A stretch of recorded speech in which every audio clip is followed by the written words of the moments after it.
Segunda Reis, capítulo 4, verso 38. Quem encontrou, diga amém. Voltou Eliseu para Gilgal. Havia fome naquela terra, e estando os discípulos dos profetas assentados diante dele, disse ao seu moço: põe a panela grande ao lume e faze um cozinhado para os discípulos dos profetas. Então saiu um ao campo a apanhar ervas e achou uma trepadeira silvestre e, colhendo dela, encheu a sua capa de colossíntidas. Voltou e cortou-a em pedaços, pondo-os na panela, visto que não as conheciam. Depois deram de comer aos homens. Enquanto comiam do cozinhado, exclamaram: morte na panela, ó homem de Deus! E não puderam comer. Porém ele disse: trazei farinha. Ele a deitou na panela e disse: tira de comer para o povo. E já não havia mal nenhum na panela. Amém. Antes de você se assentar, diga forte: panela. Meus irmãos, eu estou me sentindo dentro de uma panela aqui esta noite. Estamos aqui dentro de um caldeirão. Esse lugar está um tanto lotado, de forma que eu estou me sentindo aqui como uma pipoca na panela. Quem aqui já fez pipoca? Levante a mão assim. Se você já viu alguém fazendo pipoca, você sabe que 3 coisas são necessárias para se fazer uma pipoca. Não se assente ainda, por favor. 3 coisas são necessárias para se fazer uma pipoca. Número 1, o fogo. Diga forte: fogo. Número 2, o óleo. Diga forte: óleo. Número 3, sal. Diga forte: sal. E quando você coloca o milho da pipoca dentro, sobre, no meio, envolvido com esses 3 elementos, começa a esquentar e você começa a ouvir o barulho das pipocas se estourando e se abrindo e ficando branca, sinônimo de santidade. Só que quando você termina de ouvir os pipocos, você derrama aquela pipoca na panela em um outro recipiente e você percebe que teve alguns milhos que esquentaram, queimaram, mas não se abriram. Aí eu pergunto para você: o problema está no fogo? O problema está no sal? O problema está no óleo? Ambos os milhos receberam o mesmo fogo, o mesmo óleo e o mesmo sal. Assim é o crente, que é milho ruim. Ele recebe o mesmo fogo, o mesmo óleo e o mesmo sal, mas não se abre. Levante a mão direita assim. Antes de se assentar, você vai bater na mão de 2 ou 3 e vai perguntar: você é pipoca boa ou você é milho ruim?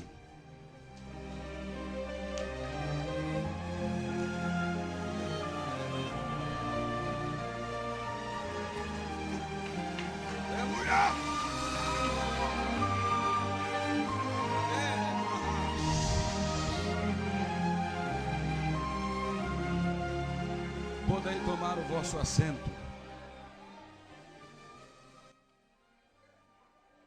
Meus amados e queridos irmãos, estamos diante de um momento de crise na escola dos profetas. Escola essa que fora criada, institucionada pelo primeiro profeta da história, chamado Samuel. Elias tão somente herdou essa escola de profetas e agora a mesma encontra-se na liderança, na administração do profeta Eliseu. Mas o que me intriga dentro dessa história e do Antigo Testamento é a ironia da expressão escola de profetas. E o que me intriga mais ainda é que eu não vejo na Bíblia nenhum profeta que Deus levantou que estudou na escola de profetas. A escola de profetas só servia para estudar as profecias daqueles que nunca tinham frequentado a escola de profetas. Onde estava Amós? Na escola de profetas? Não. Estava na fazenda, laçando boi. Onde estava Isaías? Na escola de profetas? Não. Estava em uma universidade em Jerusalém, dando aula. Onde estava Eliseu? Na escola do profeta? Não. Na 12ª junta de boi, arando terra. Aonde estava Jeremias, Ezequiel? Na escola de profetas? Não. No meio do povo. Onde estava Obadias? Na escola de profetas? Não. Na padaria, fazendo pão. Ou seja, o fato de você ficar 4 anos estudando na escola de profetas não faz de você um profeta. Por quê? Porque a unção não é ensinada. A unção não é ensinada. A expressão filho dos profetas, a unção não é hereditária. Porque hoje tem um negócio de, é o filho do pastor. Quem disse que a unção é hereditária? O substituto de Moisés não foi Moisésinho, foi Josué. O sucessor de Elias também não foi Elias Júnior, foi Eliseu. Porque a unção Deus dá para quem Ele quer.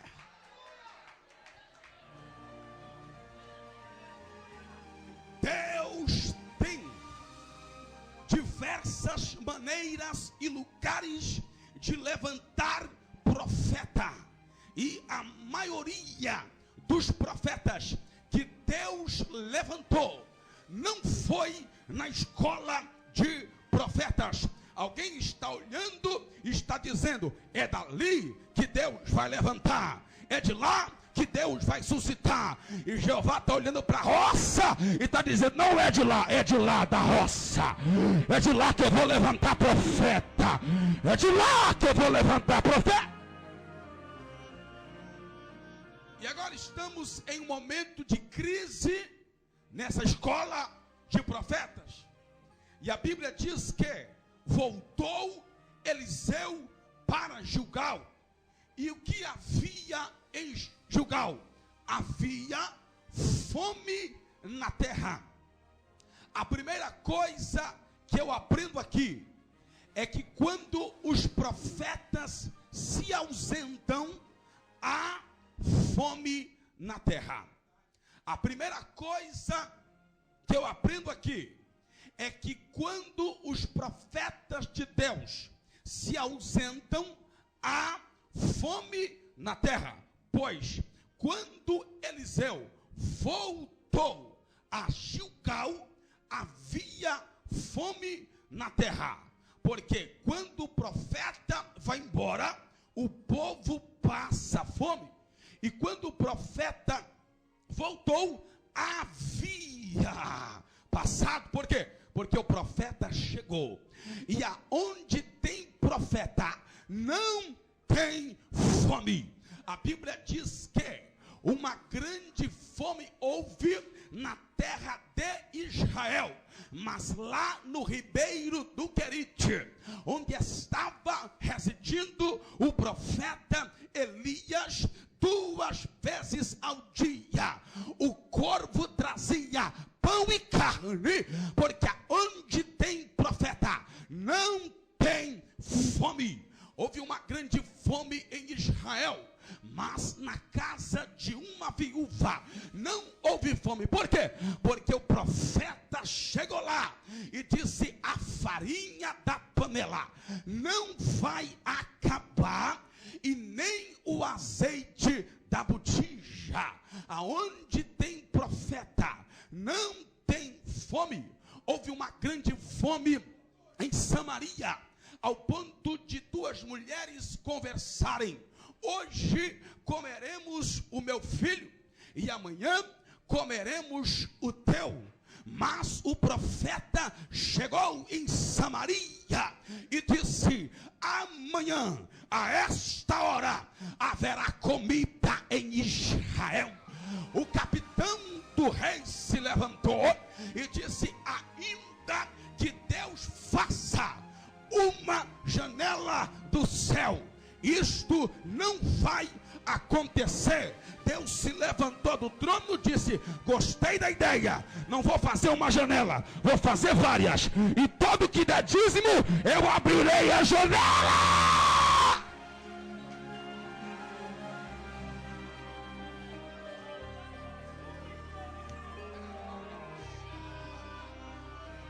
Deixa eu ver quem é dizimista aqui. A janela do céu está aberta. A janela do céu está aberta. A janela do céu está aberta.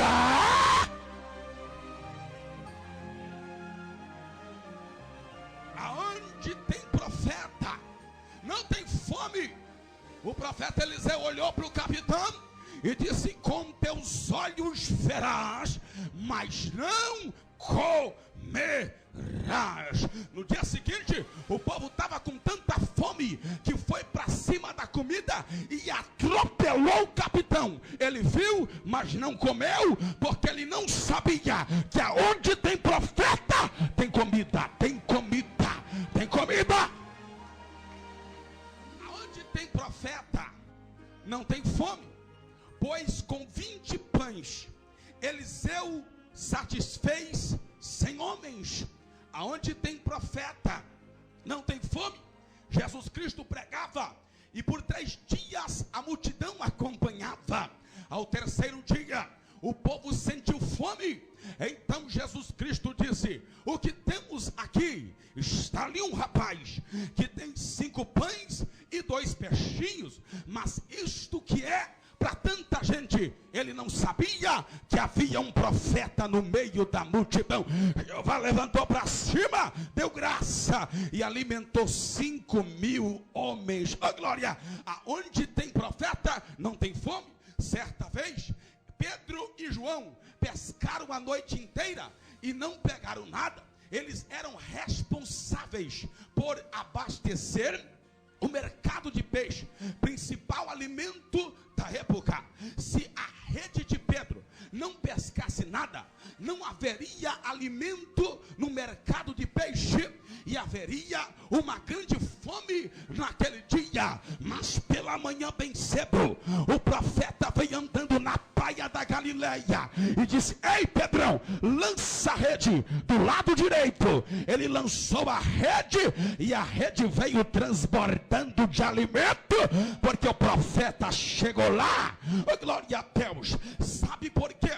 muitas igrejas estão anêmicas espirituais. Sabe por quê? Muitas igrejas estão passando fome porque os seus respectivos púlpitos estão lotados de malandros, estão lotados de pilantras, estão lotados de mercenários, de mercadores do evangelho, e estão vazias de profeta. Sabe por quê?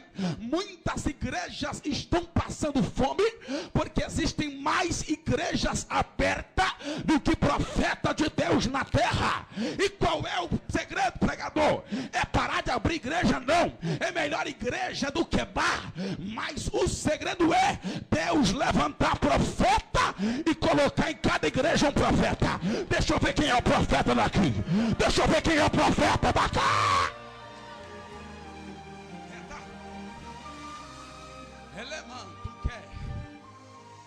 Existem mais igrejas do que pastor. Existem mais igrejas do que pregador, ou seja, profeta.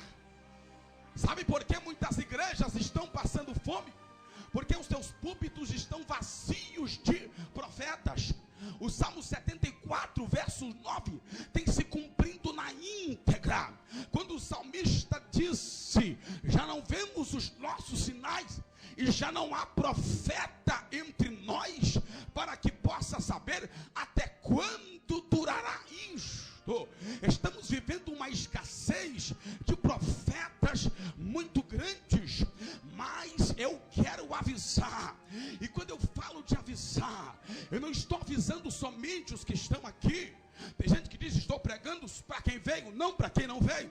Mas eu também estou pregando para quem não veio, porque ele vai ouvir essa mensagem mais cedo ou mais tarde, através desse DVD. O que é, pregador? Eu quero avisar aos mercenários do evangelho, eu quero avisar aos mercadores da fé: comece a economizar o que está entrando, porque senão tu vai passar fome. Por quê? Porque vai ficar desempregado. Por quê?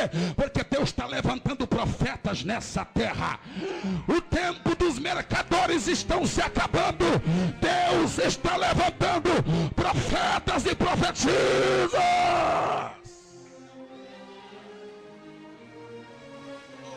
Aleluia. Os profetas têm uma importância muito grande. Alguém vai dizer: mas pregador, não existem mais profetas nos dias de hoje. Por quê? Porque a Bíblia diz que a lei e os profetas duraram até João Batista. Então, depois de João Batista, não houve mais profeta.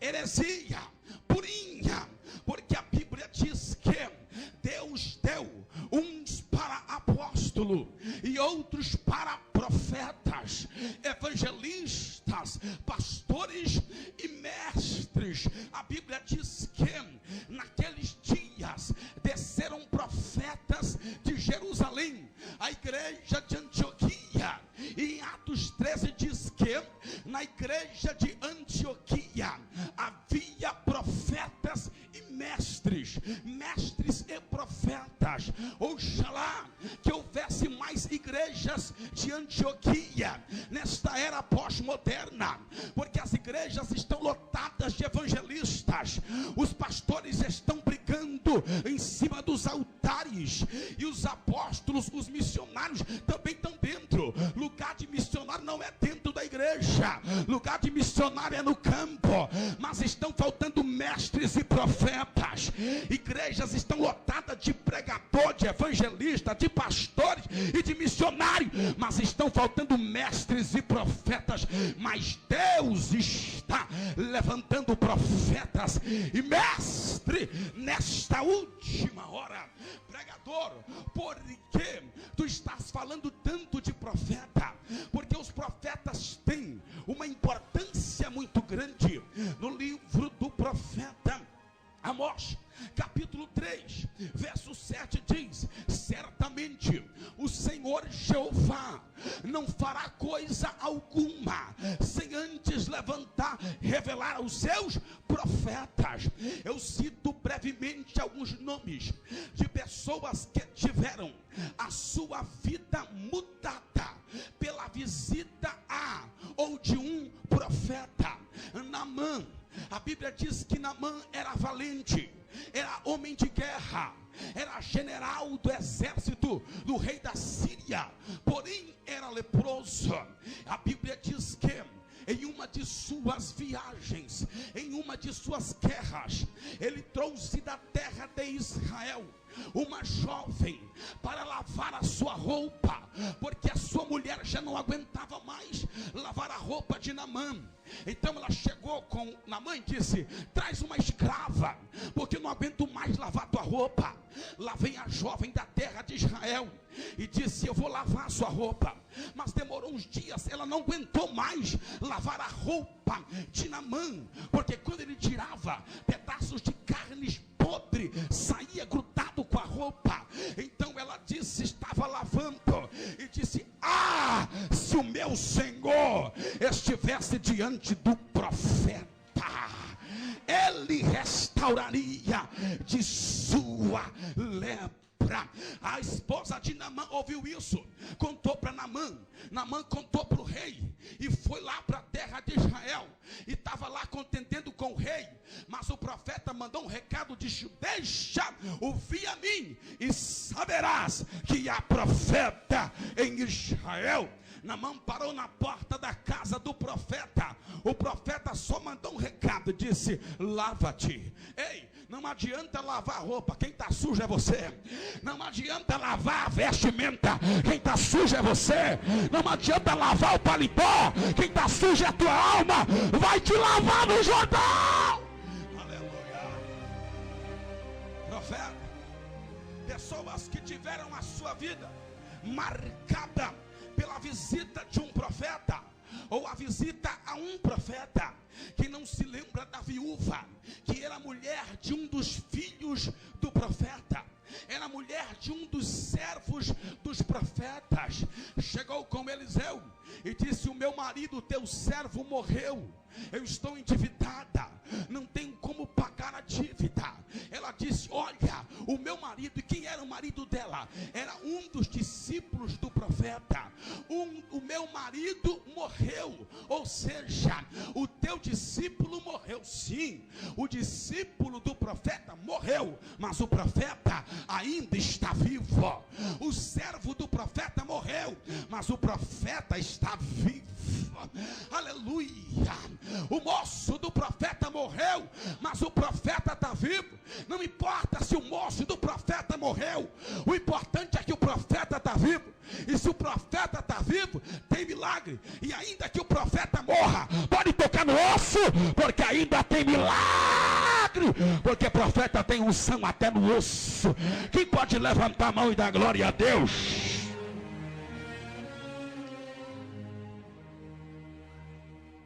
Quem não se lembra da Sunamita,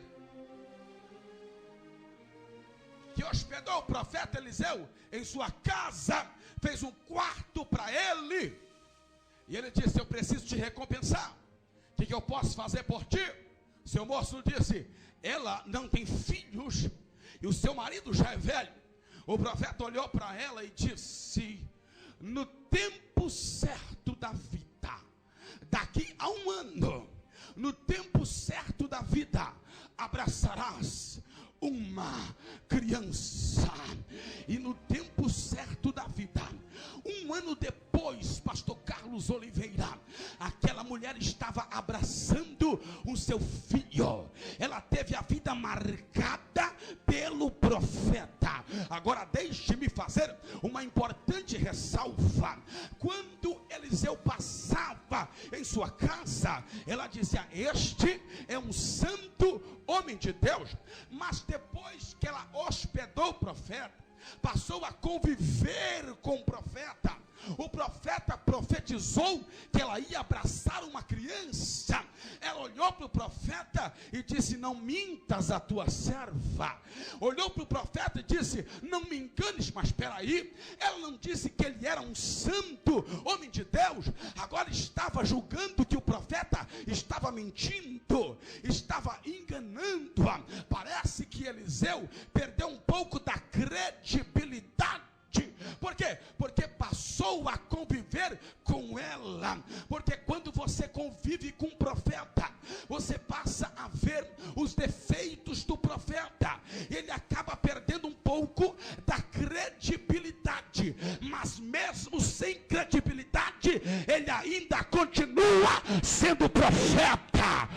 profeta, não me importa se ele mora em São Paulo, se ele mora em Camboriú, se ele mora nos Estados Unidos ou mora do lado da tua casa, ele ainda é profeta, ele ainda é profeta, ele ainda é profeta, ele ainda é profeta. Quem crê que ele ainda é profeta, quem crê que ele ainda é profeta, quem crê que ele ainda é profeta, só quem crê que ele ainda é profeta. Deus não usou um profeta de longe, Deus usou o profeta que estava dentro da casa dela.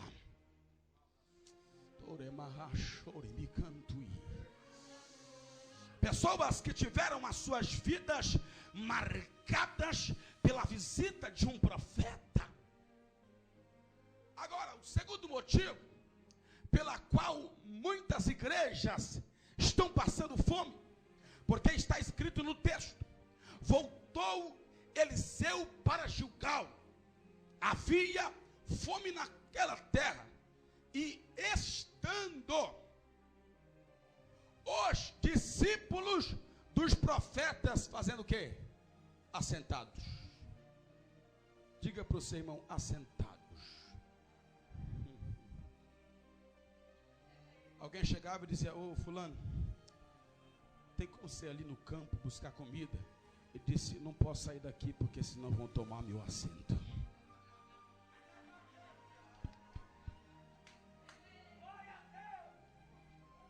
Ei fulano, rapaz, nós estamos com fome, vai lá buscar comida. Ele disse: eu não vou porque senão alguém toma meu lugar. Sabe por que muita igreja estão passando fome? Porque os obreiros, ao invés de se preocupar em alimentar o povo, estão brigando por cadeira. Estão brigando por assentos, estão brigando por posições dentro da igreja. Eu não saio porque senão vão tomar meu lugar. Eu não saio senão vão tomar meu cargo. Enquanto isso o povo está passando fome, os camaradas estão brincando em cima do altar por causa de cadeira. Meu irmão, quer cadeira? Isso aqui vende no mercado, isso aqui vende. Não adianta brigar, matar por causa de uma cadeira. Pega ela, leva para tua casa, mas aqui não. A posição quem dá é Deus, a cadeira quem dá é Deus.